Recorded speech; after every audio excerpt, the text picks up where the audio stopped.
Hello, I'm Mary Lohman of the Christian Working Woman, and today we're talking about what really matters, doing our work unto the Lord. Are you a workplace Christian, one in the secular workplace regularly? Even if you work from home, I have some really amazing news for you. You have an opportunity in this culture to share your faith in Jesus at work like you've probably never had before. Here's what I mean. We hear a lot about quiet quitting these days when employees get the bare minimum done on the job due to burnout or feeling they're underappreciated. So there are many who are basically just picking up a paycheck with little or no interest in doing an outstanding job, going above and beyond and climbing that career ladder. I've read that the latest career trend is resenteeism, which captures workers' tendency toward low productivity because they're resentful. They remain in roles that they find unsatisfying, either because they don't believe they can find a better opportunity or because they've tried and failed to find a job they want. So over time, they begin to resent their employer because they feel trapped in a job that they just don't want. There's also another new term I've heard, which is bore out. Employees are bored out with their jobs as compared to being burned out.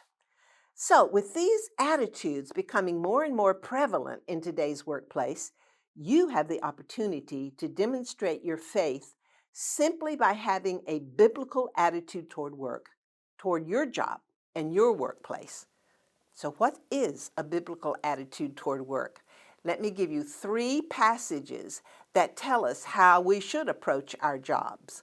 From 1 Corinthians 10, so whether you eat or drink or whatever you do it all to the glory of God.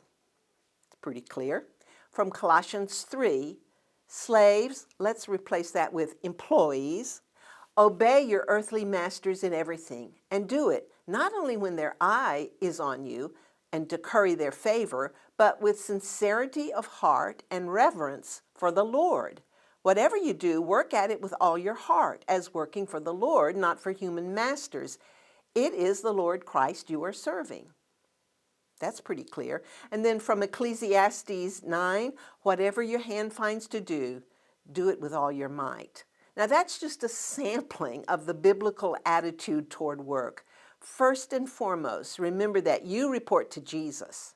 He's your ultimate manager, and therefore you want to do your work with an attitude of joy and contentment because you want to bring him glory. Now, I would submit to you that if you have the attitude toward your job of a biblical attitude, it cannot be ignored in this quiet quitting culture. Instead of quietly quitting, you will be quietly testifying to your faith in Jesus because you're doing your work the way he wants you to.